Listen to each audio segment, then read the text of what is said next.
Ladies and gentlemen, welcome to Asteroid Fight Club.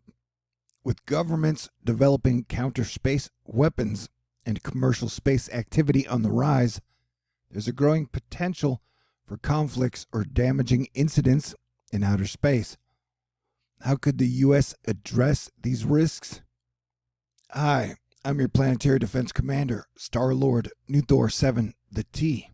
And every month, I do a fundraiser so I can continue to do what I do, because my position has been self-appointed since about 2014, and I do what I can to help civilization keep it together and everybody stay cool and put out the best information I can from my perspective for people, and the rich the rich and the poorest the poor and everybody in between. And I give it out publicly and hope that it returns to me. And so whether it's plague or cyber attacks or fires, hurricanes, I do a fundraiser every month. Got $809 left to raise with about 2 days left to go. If you'd like to contribute, I'm going to try and do my best in February and this entire year. And this is like my third commander-in-chief since I've been doing this. And so far in the first 11 days, for me personally, not much has changed. Oh, but I got a snail mail, PayPal, Venmo, CashApp, a Patron. A whole lot of love and appreciation for y'all for keeping me doing it this long and keeping me alive. Okay, great. I'm just going to be talking about a lot of big picture stuff. And we're going to start with 2015 is when they signed the Space Act and basically opened up the moon and all of the resources of space to corporations. And things have definitely been weird since 2015. We had a pandemic break out and started 2020. I'll be speaking mainly from a USA point of view for this video. And so things have been crazy. And so as you can see, the cases of the pandemic have really been spiking. And definitely after a year of it, everybody is worn down to their last nerves. It's been a not fun event, but you can tell the cases are have been hockey sticking up. And I've had a saying at THORnews that if you're looking for doom, it seems like the doom is always in economics. And so one weird, strange thing that happened was Tesla, which is a car company, their stock, which split, but it was like 140. But then during the pandemic, it exploded from like 140 and got up to like $889 and still high up there. During a pandemic, its value of a car company like quintupled, I don't know what the word is. And then after Tesla, Bitcoin exploded. It went from sub 10,000 to it really exploded in like November. And then got as high as like 40,000, now dropped back down to 33. And after that came GameStop. They sell video games in like strip malls. You got to physically go in and buy. And their stock, it was pretty much flatlined at $4 forever. And then boom, it shot up to like 400. 347. Thought it topped at 398 at some point. Now today has dropped 225, but this was just a very strange situation. People said that the Redditors did it. It was individual investors trying to get back at Wall Street. I don't buy that narrative at all. People say it was also short squeeze and gamma squeeze, but that narrative doesn't seem to be totally correct either. But then, so next after that came Dogecoin, which was under a penny, and then shot up to like 3 cents.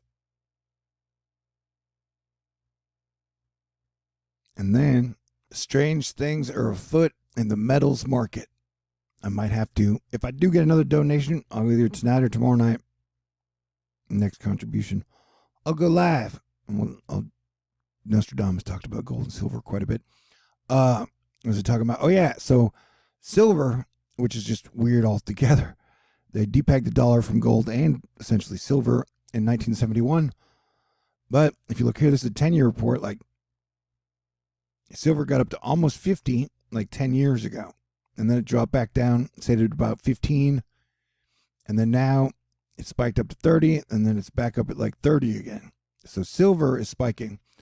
But silver is different than all the other things because, and so the craziest thing, in my opinion, about the silver situation, if I'm understanding this correctly from the stalwart, what's fascinating to me about the silver thing is not whether it's a WSB trade or not the short squeeze angle, but just the fact that something, whatever it was, completely cleaned out retail silver coin sites in a couple of days, meaning they bought up all the physical.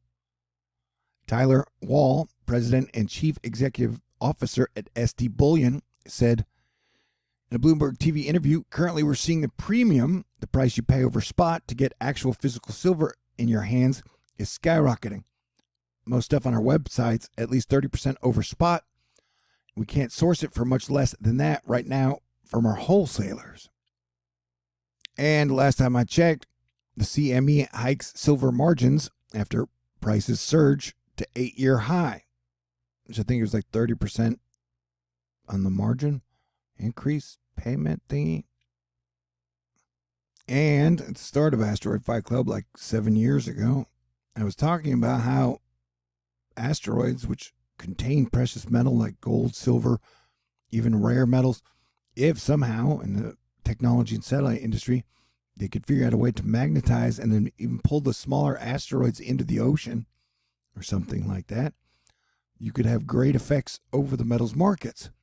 So it's just an interesting angle, as, you know, almost every currency in the world is backed by an actual government. And that government usually has some type of a military and it has people that it watches over and says their own. So it's like the crypto coin angle, cryptocurrency angle, it's almost like Mars is money. Meaning it's not part of any nation, it's not part of any family, it's part of, I guess, whoever's trying to build stuff on Mars, for lack of a better term. I mean, it's being used with Earthlings, but I'm just saying the whole angle of asteroids and cryptocurrencies, and are we our brother's keeper on Earth? We're in definitely a weird fucking situation, man. And so a year into the plague, and like every nation is strained by the plague. The governments are strained. The people are strained. The governments versus the people are strained. Within the last month, we saw the weird thing, riots at the Capitol, which felt like a coup. And then you had riots yesterday in Russia. That's riots in two of the main superpowers. There are like 3 superpowers on Earth that we know of over the table. And that is USA, Russia, and China. And so, talking about nuclear superpowers, you had riots in 2 of the 3, and before the plague started, you were having riots in, was it Hong Kong? And so, like, it's a tenuous situation, man. And that, so you have all the nations who are supposed to take care of their people one way or another. Then you have the people who aren't part of any nation and corporations who are, okay, here's a way to put it, like they're building a fortress 100 miles above Earth. And so, like, they're operating, they don't necessarily have everybody's best interest in mind. Wait, I'm not putting that properly. I'm just saying that the next few months are going to be sketchy and dicey just across the board. And, you know, I know people will say, oh, it's super Illuminati or New World Order, and I just don't think all the power players are 1,000% unified, man. And I've been saying that for a while, even before the plague started. Like even if you're just taking like the biggest names and the richest people, you know, you get giant egos, and they don't always work well with others. And so it feels like they're power grabs in the power vacuum. that everybody is going through right now. And please remember, I was raised by 2 Air Force dads, so we were having discussions when I was like in my early teens about avoiding mutually assured destruction, how countries like agreed not to go to war with each other because if they did that for reals on a World War III level, everyone would die.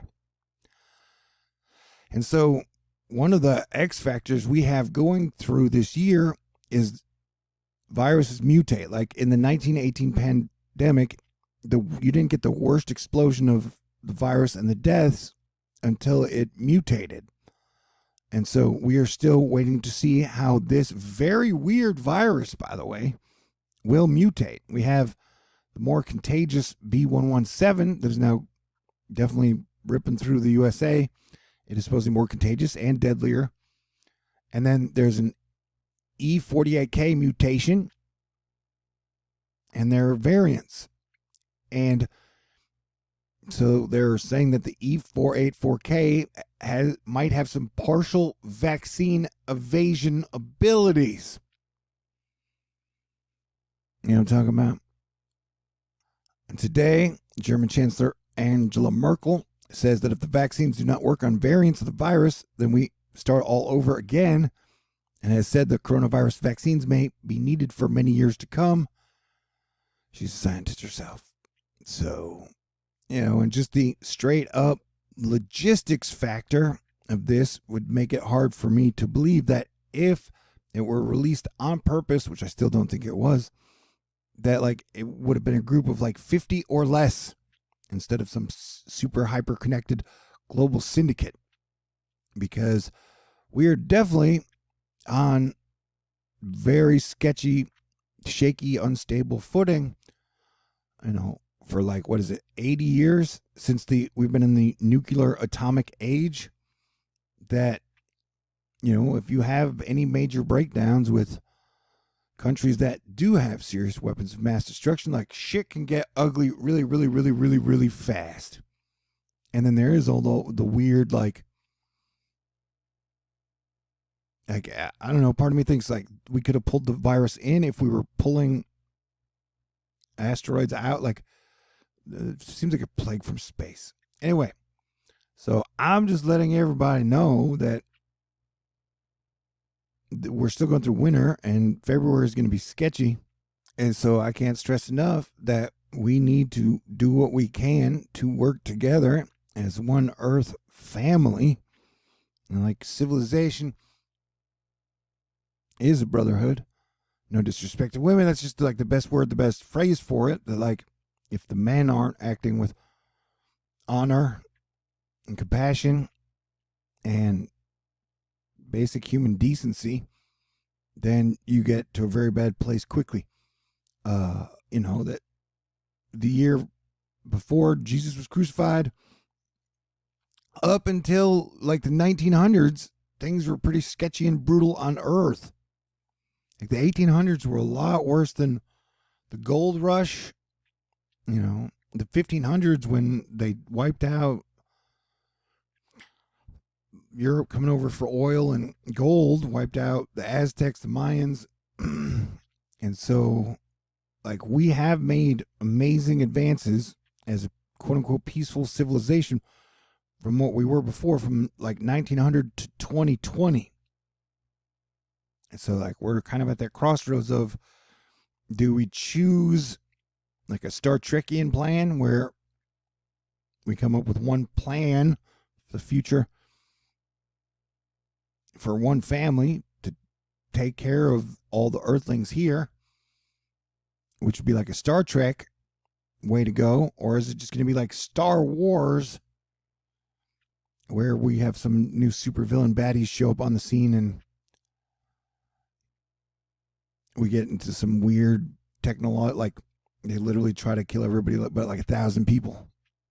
I don't know, but that's like the crossroads we're at. I know people say, oh, New World Order, or people say like end times, or I don't know. Like, I think, that's why I'm Planetary Defense Commander. It's my job to not have the bad guys win on my watch or have everybody just fuck it up and civilization collapse completely, and that 2021 will be the year of surprises. You'll find tons of people out there who will tell you they know exactly what's going to happen next, but I think the future is unwritten, and that what is going to happen next, a lot of it will depend on what we do, and definitely what some of the richest of the rich do. But you got to remember, there's 7 billion people there. I mean, there are like thousands of billionaires. There are multiple trillionaires. And so this is definitely a fascinating time to be alive. But since I was like 7 years old, I believed that we can come together as one Earth family. We can have an Earth truce, and we can get 1,000 years of peace and make Earth an awesome place if we all just stop fighting with each other like cavemen, or some evil dastardly, like, the Mayan shaman that would like sacrifice shit, like thousands for whatever. And so, yeah, I mean, I feel like I've been a bit under attack for like 5 years. I've definitely been shadow banned, lockboxed. I've been at 55,000 subscribers for 5 years. And even before the plague, I was scratching and clawing just to survive. Keep going as your planetary defense commander. And I think, right now, I'm still having problems getting to the 800 for this month, but I'm grateful. But I'm just saying that there was like no great shift to coolness that happened when Biden took presidency. Like, if anything, the power vacuum of the plague situation and everything going on, it's pretty unstable, right? I mean, we're still hanging in there, but like the average people are getting their ass kicked, and then the people who are always focused on like money are super focused on money. It's like taking up the narrative since the presidential election finally ended and Biden took office, and that they're definitely making superpower plays in the markets. Yeah, I say it again, the virus is real, man.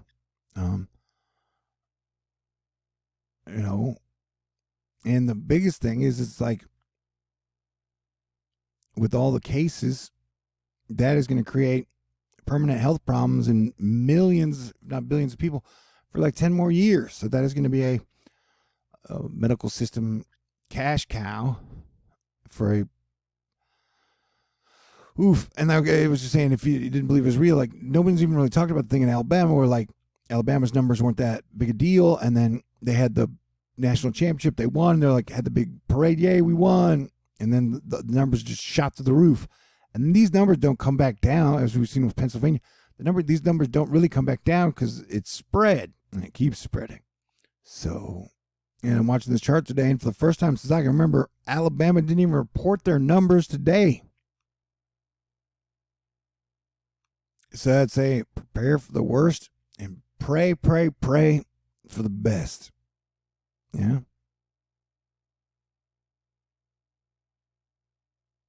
And so I definitely would say stay smart, be cool. And boy, we really got to work together, or the super, super rich are going to steamroll us. Anyway, I'm still your planetary defense commander. And if you would like to contribute, keep me doing what I do, I really appreciate it. And I super do. There's no way I would be putting my ass on the line every single day for you guys if I didn't believe that we can get to a better place and we do have better days ahead.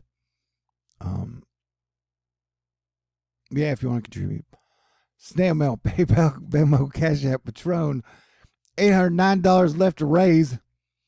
But I guess thank you to everybody. Like, it just blows my mind that, since we avoided World War III in 2015, almost every day since then has been a gift. And I'm proud that we've been able to keep it together and avoid worst case scenarios across the board so far. But man, we got to start making some good decisions.